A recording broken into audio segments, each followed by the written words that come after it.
bang? Ay, Bago pa kami pumunta dito. pero wala. Ano grade man sir? Grade 8. 13 sa 13 hindi ko lagi. Tingnan mo yung effort ni Kuya Jiban.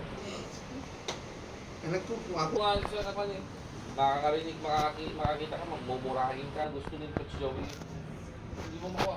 Kung kumahon ka na, buwi ka na sa'yo. Lahat ng drills. Out ka. Kasi meron din yun, malala na. Mga bahay nila.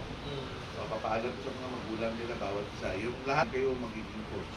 Pag magkikialam kayo, kung ito empleyado ko. As patron ng mga gising na ito. So, Wala ka pa. na dumating ka, iba ang points din. Ano mo kukunin yan kung walang disiplina, paano makikinig sa'yo yan?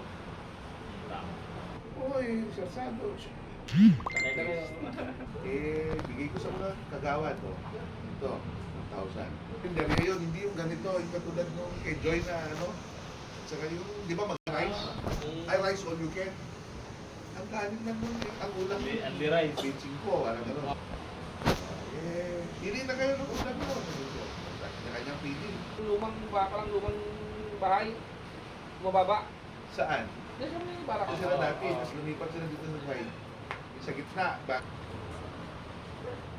Ang masarap na kainan ngayon. Oh, yung, Jojo, di ba meron ganito yung mataas na bakod, di ba? Ewan kami ni Benben, kaysa kami yung Mahirap mo. Ang hirap sa harapan mo. Mahirap kasi paradahan doon. Oo, harap lang niya. Oo. Dati parlor yata yun eh. Pero pinakamasarap na dinuguan at igagaw noon. Dito sa may... Pareho kayo. Ano ba yung buhay pa siya? Yun kasi, Next. Gado.